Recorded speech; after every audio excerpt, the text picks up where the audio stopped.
My name is Elsa Monroe. I'm 29, a forensic accountant at a mid-tier firm in Seattle. My job is to find what others overlook. Forged invoices, mismatched numbers, invisible cracks that tell a story of deceit. I live in precision. Color-coded files, alphabetized spices, emotions folded neatly and stored where no one can reach them. People mistake my silence for weakness. They're wrong. Silence is a weapon. I just choose my timing carefully. My younger sister, Lila, is the opposite. 26, an influencer with hundreds of thousands of followers who mistake filters for confidence. She floats through life on brand deals and borrowed credit cards, declaring every brunch a collaboration. My mother, Vivian, a retired real estate stager, enables her every whim. She's just finding herself, she'd say, as she paid off another overdraft.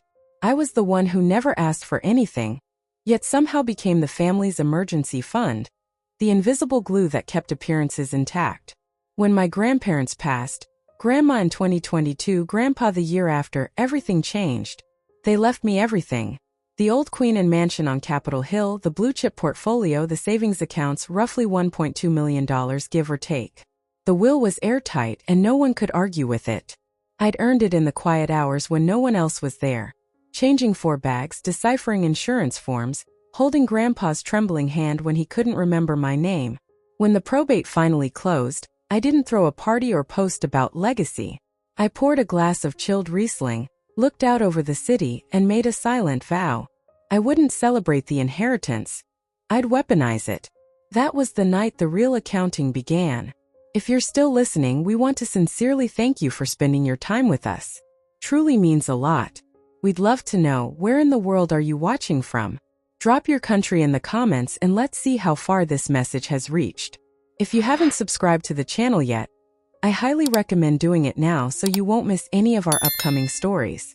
These aren't just ordinary stories, they're filled with meaningful life lessons that can inspire, teach, and stay with you long after the video ends.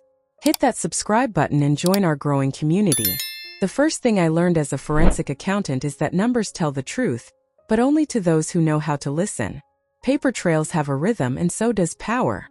After the inheritance, I didn't waste time redecorating or hosting open houses like my mother expected. I went straight into containment mode. The Queen and Mansion wasn't just a house. It was a 4,800 square foot liability with stained glass worth more than my car, and a roofline that attracted property taxes like honey attracts wasps. I knew the vultures, family or otherwise, would circle the moment they smelled opportunity, so I built a fortress. Not of stone but of signatures, filings, and corporate shields. I created an entity called Capital Legacy LLC, registered in Wyoming, one of the few states where anonymity isn't a privilege, it's a product. The articles of organization listed a mail drop in Delaware, just another P.O. box among thousands. The registered agent, a firm that promised perpetual discretion. Their motto fit me perfectly.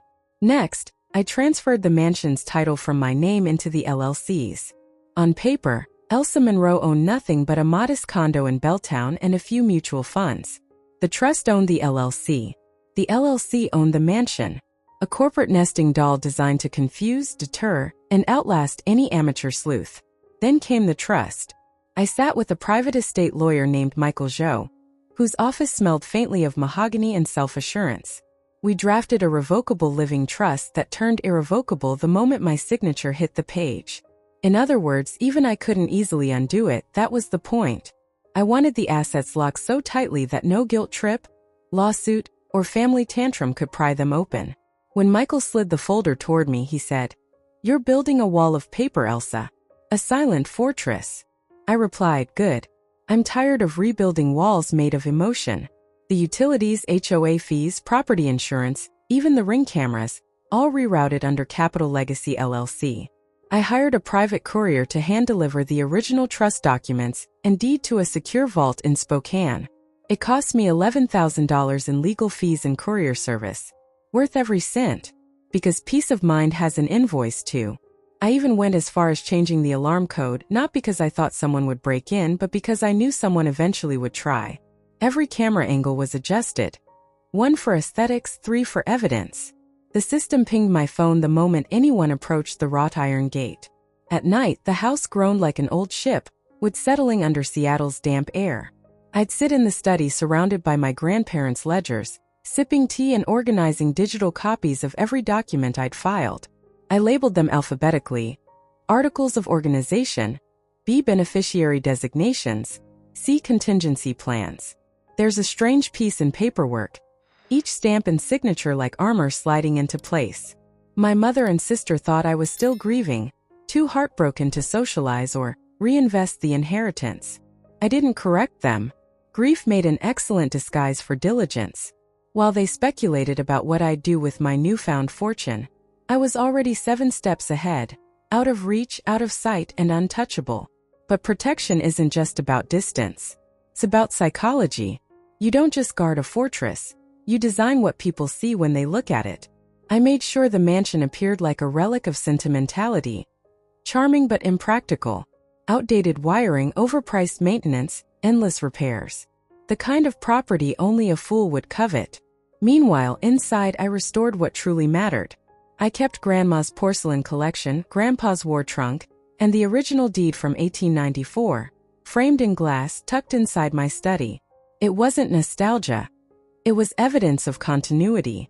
This house had survived wars, recessions, and storms. It would survive my family too. Every time I reviewed a document, I thought about Lila's voice, high-pitched and rehearsed, saying things like "manifestation is real," or "family is everything, babe." I wondered what she'd manifest when faced with an ironclad LLC. My mother, Vivian, would probably quote something moral about sharing, conveniently forgetting she'd shared nothing but excuses her entire life. Still, I knew better than to underestimate desperation. Money doesn't just change people, it exposes them. And the moment my inheritance became public record, the countdown began. So I practiced patience. I took my time pruning the roses Grandma had planted in the front yard, scheduling routine inspections, and occasionally letting the mansion look available, like bait left in the open. Because if there's one thing I've learned, it's that the best traps don't need force. They just need curiosity. It started small: texts from Lila. "Can I shoot content at the house?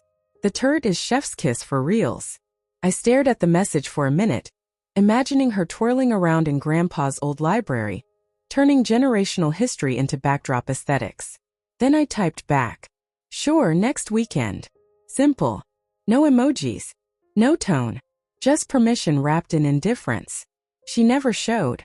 A few days later, Mom invited me to brunch at the Fairmont, her favorite spot for serious talks that always ended in me paying the bill. She arrived wearing pearls and that rehearsed look of maternal concern. "Over mimosas," she sighed. "Your grandparents always said the house should stay in the family," meaning all of us. I stirred my coffee, watching the foam swirl. "It is staying in the family," I said. "Just legally protected." She blinked. "Legally protected?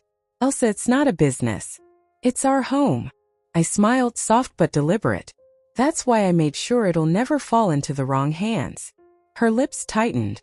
She changed the subject to Lila's latest brand deal, a skincare company that probably paid in exposure. Back in my car, I could feel her confusion through the windshield. That was good. Confusion buys me time.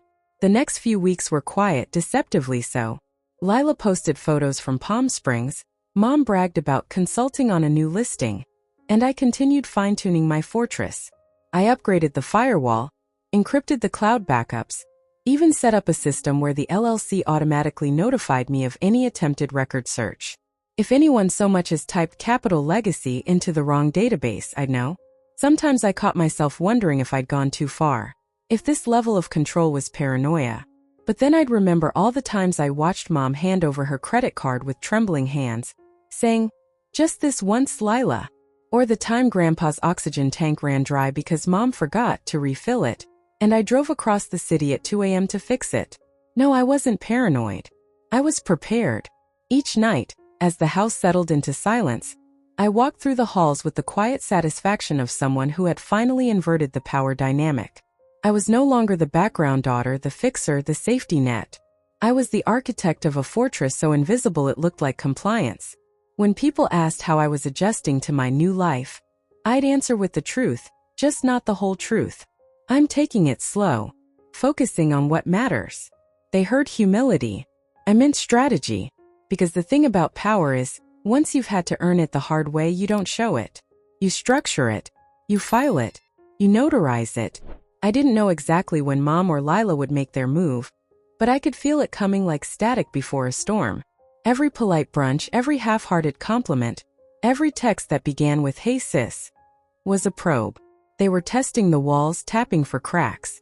I smiled every time, because I knew what they didn't. This fortress wasn't built to keep them out. It was built to let them walk in, right into their own reflection. And when that moment came, I'd be ready. Silent. Still. The calm before the sting. They came uninvited, like a storm that believed it could intimidate glass. It was a Saturday morning, gray, drizzling, the kind of Seattle weather that makes silence feel like fog.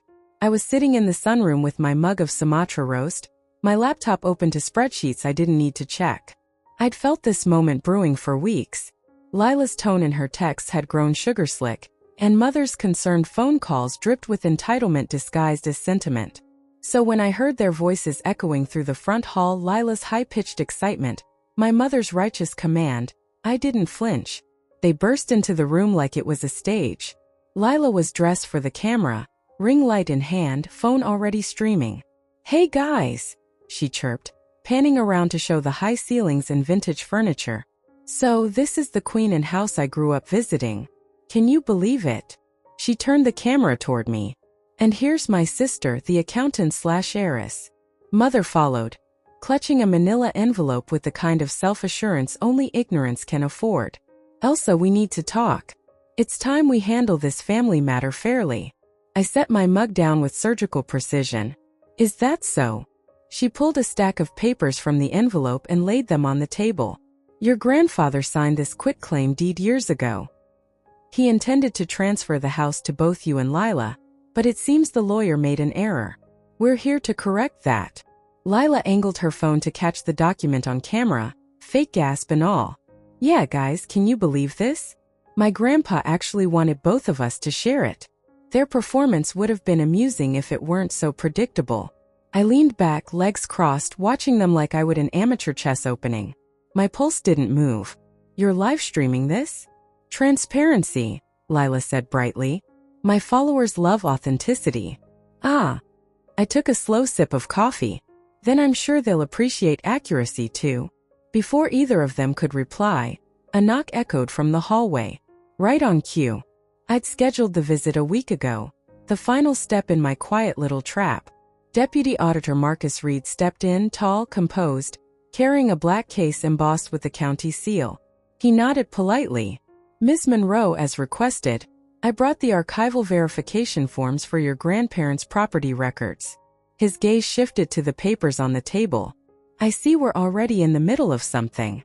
Mother straightened. "We have documentation that the house belongs to both daughters. The signature's right there." Marcus picked up the document with gloved fingers, examining it with a kind of professional detachment that made the air grow heavier. He flipped through the pages, then pulled out a small UV scanner from his case. A faint blue light swept across the paper. "Curious," he murmured. "The ink used in this signature contains a polymer compound discontinued in 2021. Mr. Monroe passed in 2023, correct?" Lila's smile faltered. Maybe he used an old pen?" Marcus raised an eyebrow. "Possible. Except the notary stamp is dated 2 years after the notary retired. This document wasn't just old. It was manufactured." Silence bloomed like frost. Mother stammered. "There must be some mistake." Marcus looked directly at her. "Forgery under estate law carries serious penalties. I'll be noting this incident for record review." He closed the case and turned to me. "Everything in the estate remains legally yours, Ms. Monroe. If anyone attempts further interference, contact my office." I nodded calmly. "Thank you, Deputy Reed. Coffee before you go." He smiled faintly. "Tempting, but duty calls." When he left, the room stayed quiet, except for the faint hum of Lila's phone still streaming. I gestured to it. "You might want to turn that off before the comments get interesting." Lila's hand shook as she ended the live feed. Mother's face had gone pale, her indignation collapsing into disbelief. "So," I said, standing, You came here with forged documents, trespassed, and attempted to defraud an estate on camera. I'd call that bold. Mother's voice cracked. Elsa, you can't possibly think we meant harm. I smiled, just a slight curve of the lips. Cool story. Then I walked away. Behind me I could hear Lila whisper, Mom, what do we do? And Mother's trembling reply, We'll fix this. We'll find a lawyer. That was the sound of denial collapsing, soft at first, then desperate. The next week, I received a certified letter from a law firm downtown. Vivian and Lila Monroe. It read, Intend to pursue compensation for emotional distress and request equitable distribution of estate assets. The claim was worded like a bad soap opera, full of emotional suffering, psychological harm, and maternal bonds betrayed. I almost laughed. Instead, I called Sonia Park. Sonia wasn't just a lawyer. She was a scalpel in a world of blunt instruments. Korean-American, 42, former IRS litigator with a photographic memory, and a reputation for dismantling cases before they reached court. We'd met through a fraud seminar years back. I still remembered her mantra. Emotion is expensive. Keep receipts instead. When I explained the situation, she didn't ask for sympathy. She asked for documentation. Bank statements, will copies, notary logs, the kind of evidence that didn't tremble under pressure. Within 48 hours, she drafted a 20-page response that read like poetry for accountants. Every accusation unraveled into dust. Every emotional distress claim was met with timestamps, email logs, and notarized statements. She filed for an early dismissal, citing bad faith and malicious intent. Mother's attorney called once, shaky, apologetic, realizing they'd walked into a buzzsaw. Sonia's advice was simple. Don't gloat. Just finish it clean. So I did. I didn't respond to Lila's tearful voicemails, didn't acknowledge Mother's guilt-laced texts. I let the silence work for me. In 3 weeks, the case dissolved. The court ordered them to pay legal fees. Sonia simply forwarded me the final judgment and wrote, Checkmate. That night, I poured another glass of Riesling and stood at the window again. The house glowed in the misty light, old, stubborn, beautiful. People think power is loud, a shout, a slap, a threat. But it isn't. Power is silence until it speaks in documents. And mine had just spoken fluently. It started, as these things often do, with whispers dressed as concern. First, a cousin called from Portland, the kind who never remembers your birthday but somehow always hears family updates. She asked, in that syrupy tone people reserve for gossip disguised as sympathy, Elsa, I'm so sorry to hear what happened. I can't imagine what you're going through. To be accused of that. I paused mid-email. Accused of what? A silence so long I could hear her smirk through the phone. You know what they're saying? That you might have pressured Grandpa into changing the will. And that maybe you weren't giving him the right meds near the end. So this was the new strategy. My mother had officially gone nuclear. Within a week, my inbox, LinkedIn messages, and even my firm's HR department were buzzing. Anonymous emails, Reddit threads, a Facebook post titled The Truth About My Manipulative Daughter, written by a concerned mother. Vivian Monroe, age 54, lifelong expert in passive aggression.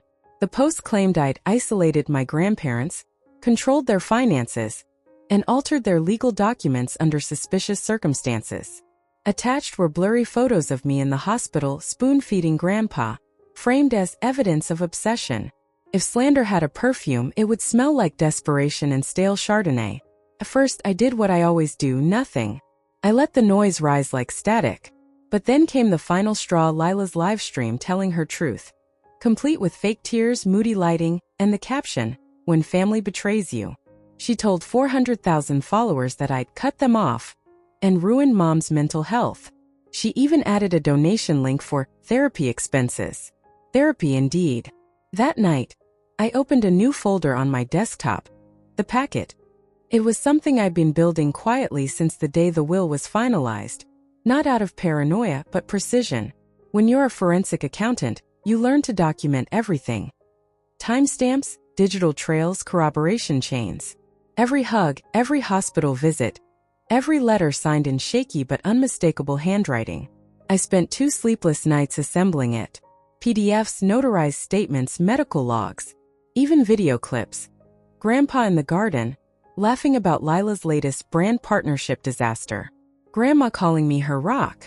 The piece de resistance? A scanned letter in Grandpa's own hand, written 3 months before his death.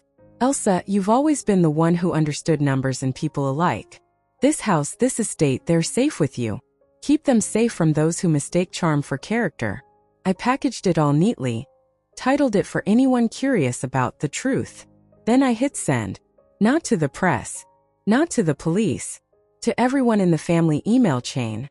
The same one they'd used to gossip behind my back for years. Within minutes, replies started rolling in. Aunt Deborah. Oh my God. Vivian told me such terrible things. I'm so sorry, dear. Uncle Ray. You handled everything beautifully. I had no idea. Cousin Jenna. Damn, this is better than Netflix. And then the best one. Cousin Mike. Just saw the vids. My bad for believing the Facebook stuff. Sending $50 on Venmo for the therapy you'll need after dealing with this circus. He wasn't wrong. The next morning, my mother's Facebook post disappeared. So did Lila's live stream. An apology message appeared in the family group chat. The kind that screams legal advice had been consulted. We regret any misunderstanding. Emotions were high. We ask for privacy during this difficult time. I screenshotted it. For the scrapbook. But I wasn't done. They'd use public perception as their weapon, reputation warfare. It was only fair that I returned the favor strategically. 2 weeks later, I received a tip from a friend in marketing.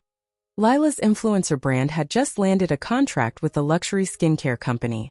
It was all over her feed, glossy ads. Behind-the-scenes photo shoots, the caption "Hard work pays off." Hard work. An interesting phrase for someone whose resume consisted of hashtags and unpaid internships. Still, I wasn't angry, not really. I was clinical. Surgical. I opened a new folder. Whistleblower packet. This time it wasn't about family. It was about compliance. See, Lila's sponsorship posts often violated FTC guidelines. No proper disclosures, exaggerated claims, photoshopped results. And I had screenshots of every one of them, time-stamped, archived, and cross-referenced. But the real gem was something she bragged about in her private group chat months earlier. I'd seen the messages when she borrowed my iPad once and forgot to log out. LOL, I just reused the competitors' photos and slapped our logo on them. Nobody checks anyway. They do when you send them to the right inbox. I forwarded everything, politely, anonymously, to the skincare company's compliance department and the Federal Trade Commission's online tip form. Attached. Proof, dates, and a calm little note signed simply, "A concerned industry professional." Then I closed the laptop and went for a walk. 3 days later, the dominoes began to fall. Lila's website went down for maintenance. Her Instagram bio changed from brand ambassador to digital creator. The company released a vague PR statement about restructuring influencer partnerships pending internal review. A week after that, she posted a teary apology video. "I didn't mean to mislead anyone," she sniffled, blaming management errors. Comments were merciless. Then came the public notice. Her state influencer license, yes, Washington actually requires one for paid endorsements, was suspended pending investigation. Meanwhile, the company sent me an email, addressed to Ms. Monroe, thanking me for bringing these issues to our attention and offering to discuss possible consulting work. I declined. My revenge didn't need profit. It just needed completion.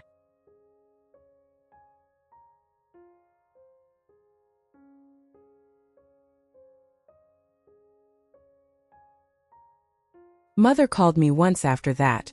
A quiet, brittle call that sounded like defeat dressed as civility. "You've made your point," she said. "You've destroyed your own sister." I looked out the window at the rain-soaked skyline. "No, Mom. She destroyed herself. I just filed the report." There was a pause. I could almost hear her realizing, truly realizing, that she was no longer the narrator of the family story. Before hanging up, I said gently, "You once told me silence was cowardice. You were wrong. Silence is strategy." Click. In the weeks that followed, life returned to its usual rhythm. Quiet mornings, work deadlines, evening walks through the Queen Anne neighborhood where the old trees whispered like confidants. But something had changed. I wasn't the overlooked daughter anymore. I wasn't the scapegoat or the too serious sister, or the family's convenient ATM.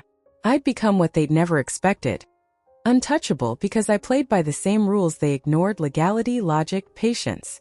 My inbox still gets the occasional awkward message from a relative trying to reconnect. I reply courteously, attach a calendar link for scheduling, and never hear back. Sometimes, at night, I pour myself another glass of Riesling and think about Grandpa's letter. The part that said, "Keep them safe from those who mistake charm for character." I think I finally understand what he meant. Safety doesn't always look like a locked door or a loaded weapon. Sometimes it looks like encrypted files, notarized papers, and a well-timed email. It looks like the packet. There's a quiet kind of satisfaction that comes from watching justice unfold without raising your voice. It's not dramatic. It's not cinematic. It's forensic, line by line, clause by clause, until the truth writes itself in ink. When people ask why I didn't sue for defamation, I just smile. Because they already lost where it matters: credibility. Every so often, I still get tagged in random comments online. Someone will quote Lila's old apology video or share a meme of the manipulative sister who outsmarted everyone. It doesn't bother me. In fact, I find it oddly poetic. Power doesn't need applause, just needs accuracy. And if there's one thing I've learned as a forensic accountant, truth has a balance sheet. It always reconciles eventually. So, when I finally archived all the files, the emails, the court documents, the apology threads, I labeled the folder with 3 words: case closed. Then, as the rain began to fall again against the queen and windows, I sat back, sipped my wine, and let the silence settle around me. My silent fortress rebuilt, my legacy untouchable, my revenge complete. Because in the end, I hadn't just protected the estate. I'd inherited something far rarer. The kind of peace that comes when you outthink chaos. By the time the prosecutor called, I already knew it was over. The evidence trail was airtight. The forged deed, the fake notary stamp, the handwriting analysis that screamed amateur hour. There was no wiggle room left, no last-minute miracle for my sister to hide behind. On September 29th, the King County prosecutor officially filed 2 charges: felony forgery and filing a false instrument. The morning of her arrest, I didn't watch it unfold in person. I didn't need to. I'd already seen enough live streams to last a lifetime. But someone sent me a photo anyway. Lila in the back of a police cruiser, still wearing her Gucci slides, head bowed, mascara smudged like the final scene of a bad soap opera. Her bail was set at $15,000. I didn't think she'd find the money. But of course she did, because Vivian, my mother, cashed out part of her retirement fund. It was poetic, really. The woman who spent decades bailing her youngest daughter out of self-inflicted chaos now had to pay to get her literally out of jail. That evening, I sat in the study, the same room where Grandpa used to read the Seattle Times while the afternoon light spilled through lace curtains, and watched the rain smear the city lights outside. The house was quiet, the kind of quiet that once used to scare me, but now it felt earned. On the doorstep the next morning, I found an envelope, cream-colored, faintly scented with Mom's rosewater perfume. I didn't need to open it to know what it contained, but I did anyway. "You've destroyed your sister. Happy now." No greeting, no signature. Just those 7 words, venom without punctuation. I stared at it for a long while, not angry, not even surprised. There was no satisfaction in seeing her smallness laid bare. Only confirmation of something I'd known all along. Some people don't want peace, they only want control.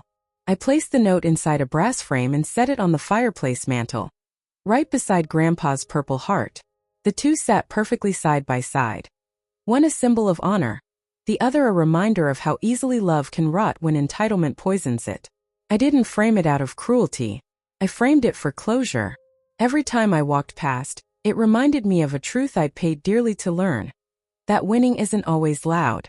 Sometimes it's the silence after the storm, when you finally realize no one can touch what's yours anymore. I didn't press further charges. I didn't demand restitution. I didn't even attend the hearing. Justice had already run its course. There was nothing more to prove. Lila's sentence was light. A plea deal, probation, mandatory community service, and a court-ordered anger management course. It wasn't revenge.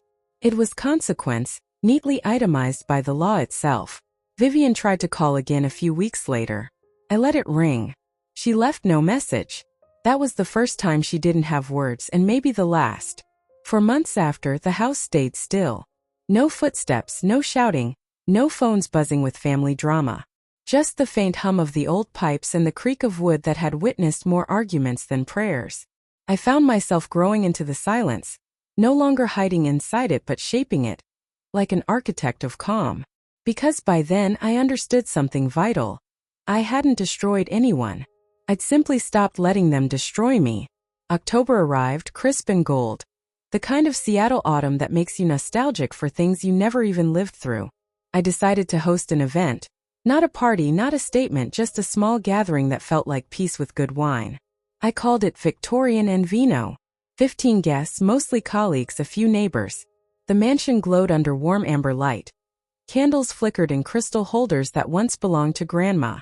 A sommelier poured 1982 Chateau Margaux from Grandpa's cellar, and a string quartet played Bach in the turret room. Every corner of the house felt alive again. Not haunted by betrayal but humming with renewal. I watched people laugh beneath the stained glass windows, their reflections dancing across the oak floors, and realized this was what reclaiming your life looked like. Outside, I'd replaced the old gate sign with a new one. Monroe Manor Private. Trespassers will be composted. It made people laugh. It made me smile. And that was enough. Later that night, when the last glass was washed and the music faded, I climbed up to the Widow's Walk, that narrow balcony high above the city, where Grandpa used to smoke his evening pipe. The skyline glittered below like a heartbeat made of light. I whispered softly into the wind, "I kept the promise, Grandpa. They'll never touch a brick." And for the first time in years, the silence answered back. Not empty but content. I'm not quiet anymore. I'm precise. 5 lessons I learned along the way. 1. Silence is strategy, not weakness.